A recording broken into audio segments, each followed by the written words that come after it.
My name is Austin, and I will be rating, in my opinion, the top 10 NBA players of this year. A lot of players went up or down or just stayed the same. Honestly, I think it was a breakout year for James Harden and other players, which I can't mention because I'm blanking right now. But I will be ranking the top 10, in my opinion. In number 10, I think Karl-Anthony Towns. I think Karl-Anthony Towns had an amazing year this year, but wasn't enough to get the Timberwolves to get past the first round. Yes, they did get to the playoffs in the 8th seed, but they do have Andrew Wiggins, Jimmy Butler, and himself.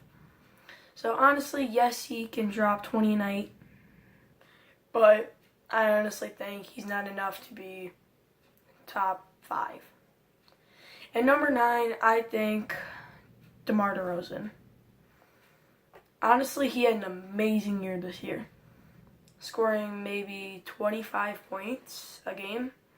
But honestly, the only reason he's not higher on this list is because I think in the playoffs he choked really hard to the 4th seed Cavs, and they got swept. Yes, they've played each other before, and the same thing happened.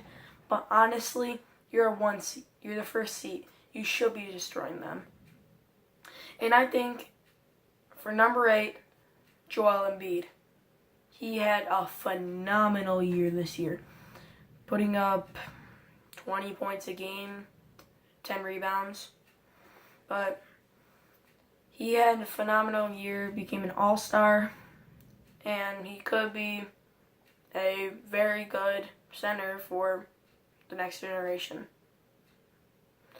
In number 7, I have Giannis Antetokounmpo. And why I'm putting Giannis is because he 3 or 4 years ago, he was barely averaging a point, like maybe less than 5 points a game. He was in 2K. He was maybe averaging, he was a 60 overall. 60. A couple years later, by working hard, he became a all-star and ended up leading the Bucks, even though it was an 8th seed, but led the Bucks through 7th seed, but led 6th seed. But they led the Bucks they didn't get through the first round, but still they had a decent season. In number 6, I have Russell Westbrook. Yes, I know the last 2 years he has been the MVP, and he averages a triple-double, but he's not, yes, he's averaging a triple-double as a point guard, and that is very tough because not many point guards give a lot of rebounds, so it's a very good thing to have.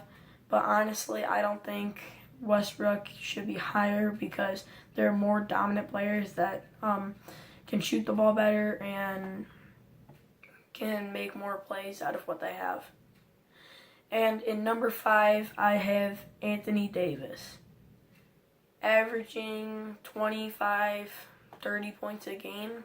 He's destroying other teams, being the 6th seed with the Pelicans. When DeMarcus Cousins went down, he flew right past the Trailblazers, and even though they lost in the second round, it was a very good series in the first.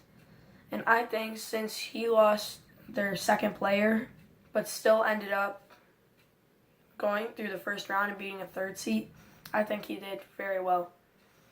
And in number 4, I have James Harden.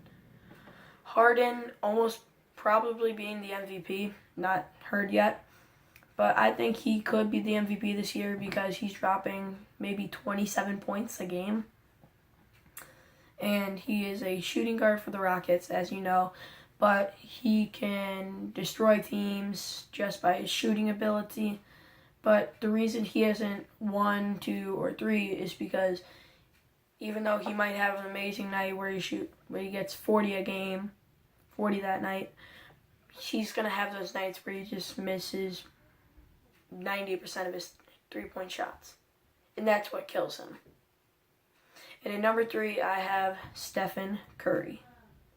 Curry was a phenomenal player this year, being a all-star level player, first team, and destroying every other team they played.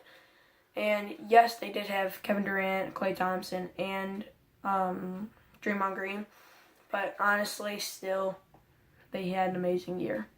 So I think I put him at number 3 to say, like, yes, he did for the All-Star game. He was the West leader, but I think Kevin Durant is higher than him. And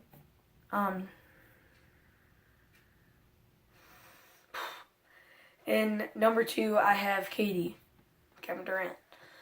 Yes, he is the Snake, and yes, he plays for the Golden State Warriors. But I think he had an amazing year this year, taking them to the finals as usual for the last 4 years. But if they can, like, he's like a miniature LeBron. Not miniature, he's just bigger than LeBron, but, like, he's putting up more points than LeBron, but LeBron is averaging more assists. I'm not sure rebounds. I'll have to check. But I think they're pretty much the same. But I think for number 1, LeBron is better. So LeBron is at number 1 because he's the GOAT of our generation. You can't doubt that. If you're saying Kevin Durant is better than LeBron James, like, you have to back that up. And I can back up LeBron by saying yes, he only won probably, I think, 3 rings at the time. But if, honestly, he passes the ball and gets his teammates to open shots all game. He gets a lot of rebounds, and he's making his shots. So I think that wraps it up. Comment down below what you think I missed, and have a great day. Subscribe, like, boom.